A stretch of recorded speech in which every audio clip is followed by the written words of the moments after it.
71편 전반부의 본문을 가지고 수치에 대해서 하나님 주시는 말씀을 우리가 붙잡고 오늘 주님의 영광으로 옷 입을 수 있는 저와 여러분 되시면 좋겠습니다.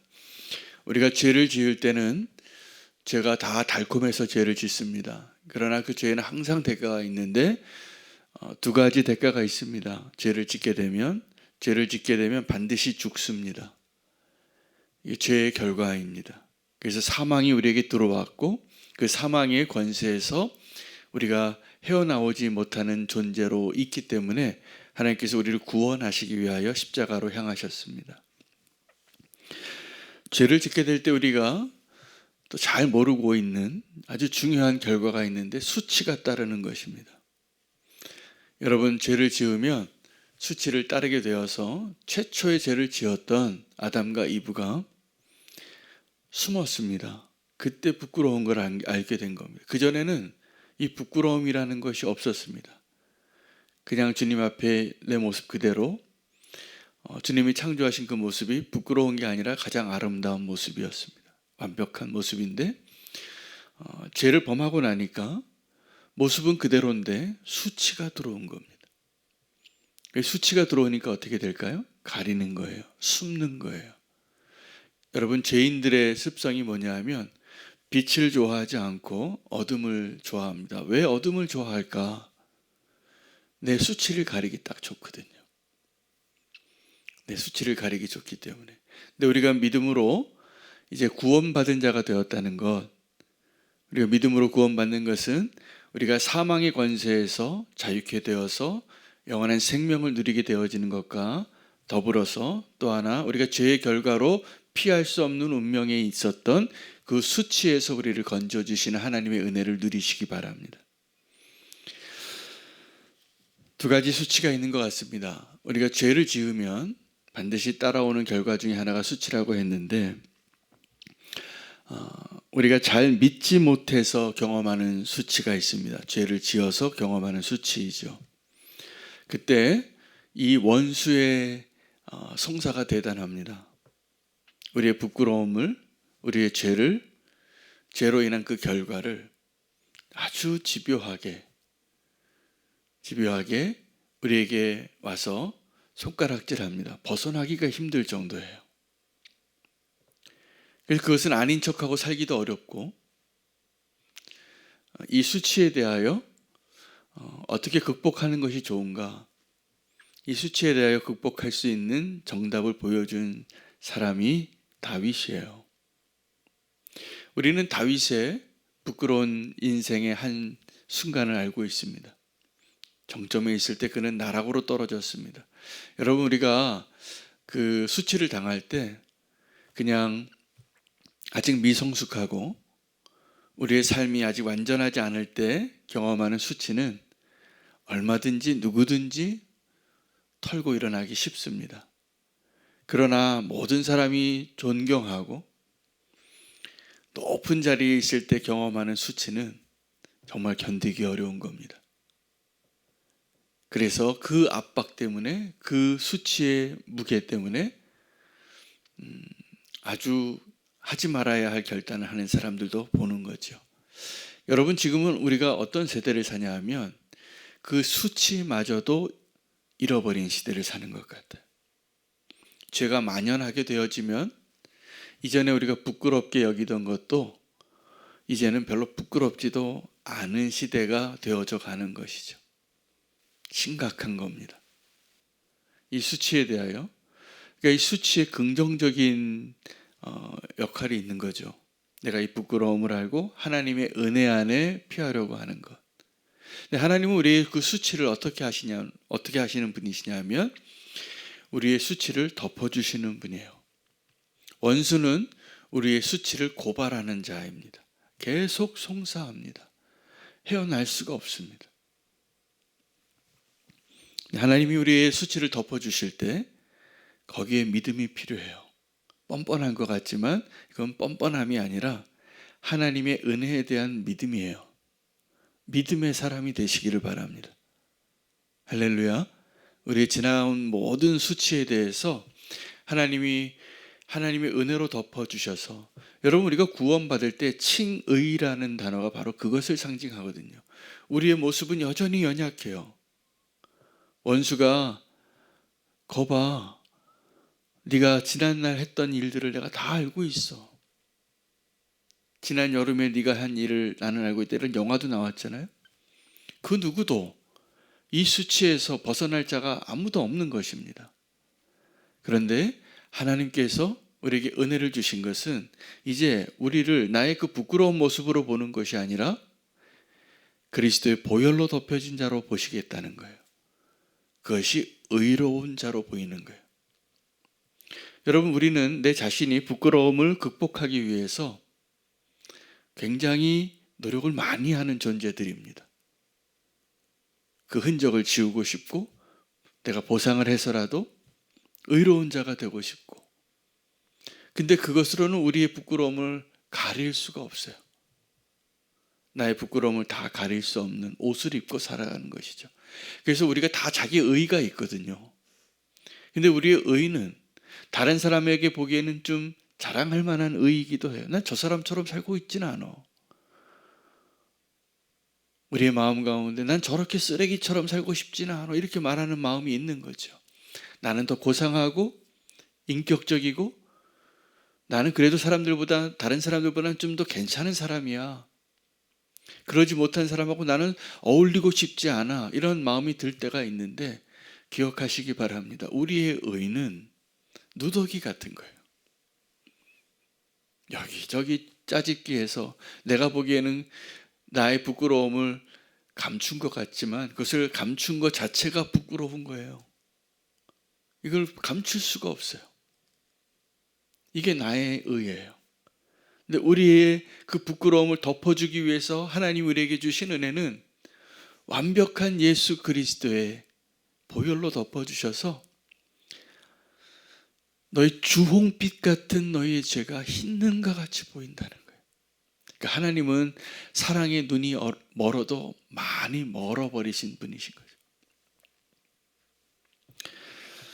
하나님을 잘 믿지 못해서 우리가 경험하는 수치는 예수 그리스도의 십자가에서 주님께서 우리를 덮어주셨습니다. 그 최초에 그 아담과 하와가 범죄하고 벌거벗은 것을 깨닫고 뭔가로 가렸어요. 나뭇잎으로 가리고 나무 뒤에 숨고 그늘 가운데 있으면서 하나님이 다 알고 계시면서도 그들이 숨으니까 숨바꼭질 놀이를 해주신 거죠. 아담아 어디 있느냐. 하나님이 몰라서 아담을 찾았을까요? 우리 아이들하고 숨바꼭질 하잖아요. 제가 며칠 전에도 우리 손녀하고 숨바꼭질 했어요.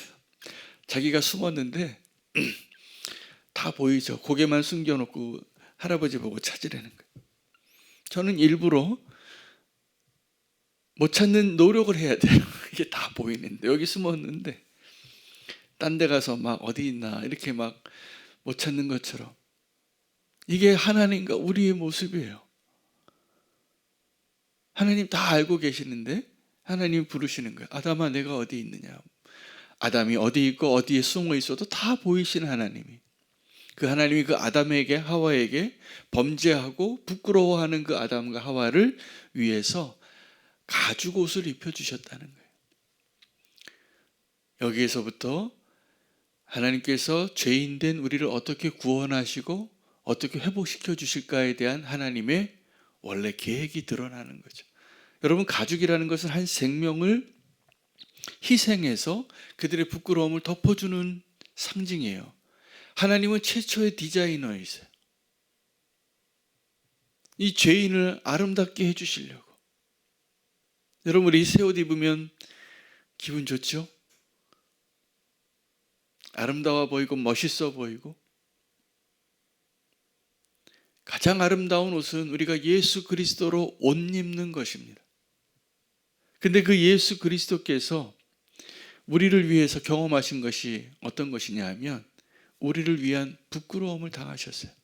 여러분, 우리가 기억해야 할 두 번째 부끄러움은, 첫 번째 부끄러움, 내가 하나님 잘 믿지 못해서 경험하는 부끄러움이라면 우리가 반드시 알아야 할, 그리고 도전해야 할 우리가 소망으로 붙잡아야 할 부끄러움이 있는데 예수 잘 믿어서 경험하게 되는 부끄러움이에요.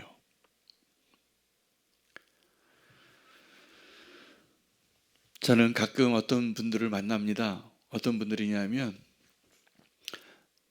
나는 예수님 잘 믿는 사람이라고, 또 목사라고 설교도 하고, 또 어떤 분들은 저를 보면서 은혜도 받고 그런 삶을 산다고 하는데 저를 부끄럽게 하는 분들이 많아요. 정말 주님을 위해서 기꺼이 자기의 삶을 드리고 그 믿음의 길을 가는 모습을 보는 때예요. 어떻게 저렇게 믿으실 수 있을까? 어떻게 저렇게 헌신할 수 있을까? 어떻게 저렇게 아름다운 길을 갈 수 있을까? 그런데 내가 그 부러워하는, 나를 부끄러워하는 그 연약하고 초라하고 볼품없는 그 모습은 영광스러운 모습이에요. 여러분, 우리가 그런 모습을 보면서 부끄러워하지도 않고 부러워하지도 않고 불쌍히 여기는 우리의 그 교만을 주님이 깨트려 주시기를 원합니다. 나의 연약함 때문에 내가 하나님을 잘 믿지 못해서 경험하는 부끄러움이 있고, 하나님을 잘 믿어서 세상 사람들이 나를 향하여 조롱하고 불쌍하게 여기는 그 부끄러움도 있는데, 이것은 부끄러움이 아니라 영광입니다. 예수님께서 우리에게 보여주신 길, 이렇게 걸어가라고 말씀하신 그 길도 그 영광의 길이에요. 여러분, 십자가의 영광은 다른 것이 아니라 세상이 알지 못하는 그 수치의 옷을 입는 것이잖아요. 예수님이 왜 십자가의 길을 가셨을까요? 십자가의 형벌은 사람을 죽이는 데 있어 가장 고통스럽게 죽이는 형벌이면서 동시에 가장 수치스럽게 죽이는 형벌인 거예요. 다 발가벗기고 매달아서 피가 다 쏟아질 때까지 그 고통을 당하게 하면, 예수님께서 왜 그 고통을 당하셔야 했어요? 사랑하시니까 우리를. 예수님께서 왜 그 수치를 당하셔야 했어요? 우리가 당할 그 수치를 대신 당하시려고. 이제 우리의 자랑은, 우리의 수치는 십자가에서 바뀌어야 합니다. 예수 믿는다고 하면서 교회에 와서, 예수님 믿는다고 하면서 세상에 나가서 우리가 자랑하는 것이, 우리의 영광이라고 여기는 것이 더 힘이 세고 더 크고 더 높고 이런 것을 자랑하는 것은 하나님의 수치예요. 하나님이 영광으로 옷 입을 수 있는 저와 여러분 되시기를 축복합니다. 내가 지은 죄 때문에, 나의 연약함 때문에 경험하는 수치가 있다면 그 수치를 주님이 덮어주셨기 때문에 이제는 내가 예수님을 잘 믿어서 경험해야 할 그 수치를 경험해 봐야 돼요. 이게 예수님과 동행하는 사람이 누릴 수 있는 축복입니다. 때로는요, 조롱받죠. 오늘 시편에 보면 사람들이 조롱했다는 거예요.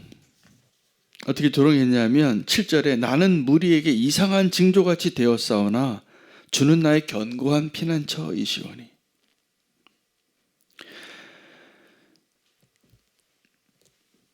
13절에 내 영혼을 대적하는 자들이 수치와 멸망을 당하게 하시며 나를 모해하려 하는 자들에게는 욕과 수욕이 덮이게 하소서. 여러분, 원수들이 당할 수치는 그 죄의 결과들이고 하나님께서 마지막 심판의 자리에서 당해야 할 피할 수 없는 수치예요. 그걸 위해서 기도하고 있는 거예요, 시편 기자가. 오늘 우리의 삶이 부끄럽지 않은 인생이 되기를 축복합니다. 그 부끄럽지 않은 인생을 살려면 우리의 수치를 다루어야 해요. 여러분의 수치를 지금 어떻게 다루고 계시나요? 반창고 붙이듯이 누더기로 덮고 있지는 않습니까? 나의 의로, 내가 지금 부끄러움이 있으니까 보상하려는 차로 다른 거 열심히 해서, 내가 선한 일을 열심히 해서 그럴듯하게 종교 생활을 해서 나의 부끄러움을 좀 가리고 싶지는 않습니까? 예수 그리스도로 옷 입어야 합니다. 그 예수 그리스도로 옷 입는 자가 이제 나중에 그 영광의 자리에 함께 거하게 될 것입니다. 예수님을 부끄러워하지 않겠다고 바울이 선언해요.